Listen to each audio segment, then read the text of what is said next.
माँ देखो भाभी आ गई हैं। आओ आओ स्वाति बहू, अपने पसंद से साड़ियाँ चुन लो और ट्राई भी कर लेना।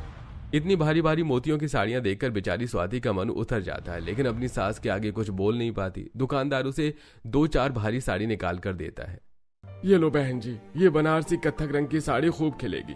बहू पर ऊपर कपड़ा भी एकदम मक्खन जैसा मुलायम है। हाँ ये दिखाइए ना, तुमने एकदम बढ़िया बनारसी साड़ी।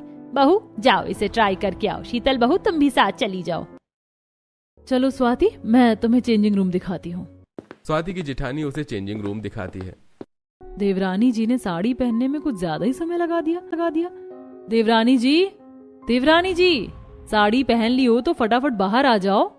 बेचारी स्वाति अतरंगी तरह से साड़ी पहनकर बाहर निकलती है। उसके चेहरे पर असहजता दिख रही थी, जो कि साड़ी पहनने ना आने की थी, जिसे देख शीतल की हंसी छूट गई। अरे देवरानी जी, तुमने कौन सी डिजाइन की साड़ी पहनी है? जेठानी जी मुझे साड़ी पहनने नहीं आती और खास करके साड़ी की प्लेट बनाना तो सबसे टफ लगता है। सच कहूँ तो साड़ी पहनने में मुझे झमेला लगता है। स्वाति की कुरकुराहट पर शीतल मन में सोच में पड़ गई। देवरानी जी तो साड़ी पहनने में बिल्कुल ही कच्ची हैं और शादी के बाद तो ससुराल में सिर्फ और सिर्फ साड़ी पहनकर ही रहना है। पता नहीं कैसे एडजस्ट करेंगी। उस वक्त तो जेठानी साड़ी ठीक करके बात संभाल लेती है, पर क्या खुले विचारों वाली बहू अपने पुराने सोच रखने वाले और सिर्फ साड़ी पहनने वाले ससुराल में घुल मिल पाएगी?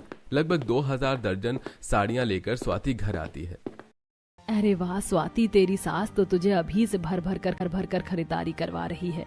शादी के बाद तो तुझे पलकों पर बिठा कर रखेगी। क्या क्या दिलवाया। मम्मी भर भर कर साड़ियां खरीदवाई है मेरी सास ने। इतनी साड़ियां देखकर तो मुझे ऐसा लग रहा है जैसे शादी के बाद मेरी सास मुझे ससुराल में सिर्फ और सिर्फ साड़ियां पहनाने वाली हैं। एक बार मेरी पसंद भी नहीं पूछी उन्होंने। चल कोई नहीं, मैं सूट खरीदवा देती हूँ। एक सूटकेस और एक सूटकेस में सूट भर कर ले जाना। स्वाति अपनी माँ के साथ जाकर शादी के बाद पहनने के लिए कुछ हल्के सिंपल सोबर डिजाइन के सूट भी खरीदती है और हनीमून पर पहनने के लिए शॉर्ट्स ड्रेस जैसे कि jeans, top, gown, one piece भी खरीदती है। इसी तरह थोड़ा समय और गुजरता है और